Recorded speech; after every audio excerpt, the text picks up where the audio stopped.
We all have habits that we would like to change. Those habits might be watching too much Netflix, avoiding exercise, or even eating too much. Know that it's possible to make a change, and regardless of the nature of those habits, know that your past is the reflection of your past consistent habits. And your future will be the result of your consistent habits today. And that's why in this video I'll share with you guys a few tips to break bad habits. You're watching Successology, and let's get into the video. Breaking a bad habit isn't something you can do overnight. Of course that depends on a lot of factors, but just for you to know the average, it can take anywhere from 18 days to 254 days. So according to the average, you can drop a bad habit in less than a year. But where do you start? Well, firstly you'll need to calm down. The reason is pretty simple. You're most likely to do the thing you don't want to do when you're stressed out. If you eat something with a lot of sugar, you'll activate your brain's reward system, or dopamine. Dopamine, through some processes, leads to changes in the brain systems responsible for actions. And this is one of the reasons why we start bad habits in the first place. Stress management has a very important place in breaking down bad habits. The solution? Anything that calms you down. Meditation, exercise, healthy things that replace the bad habit and calm you down. Secondly, you must identify your cues. The habit is divided into three main parts: a cue, a routine, and a reward.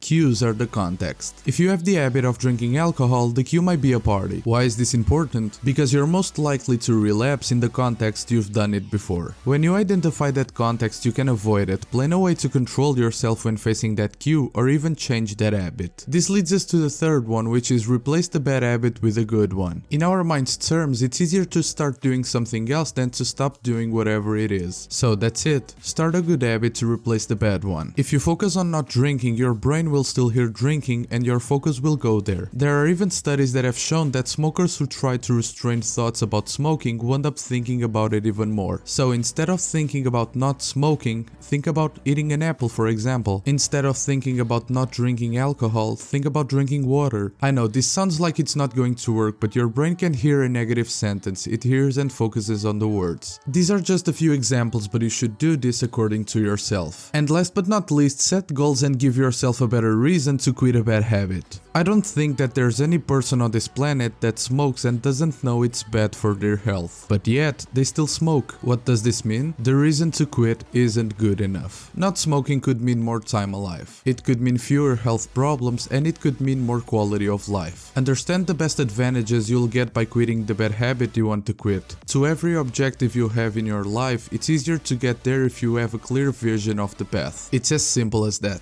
Track the small wins, understand you're making progress, and it's going to be easier to do it. Share with me in the comments if you've had a bad habit and how you were capable of beating it. If you enjoyed this video, make sure you hit that like button and check out the other videos on my channel. I'm sure you will enjoy them. For now, I finished my video here. I really hope you guys enjoyed it. This was Successology here. You'll never be average again. Peace.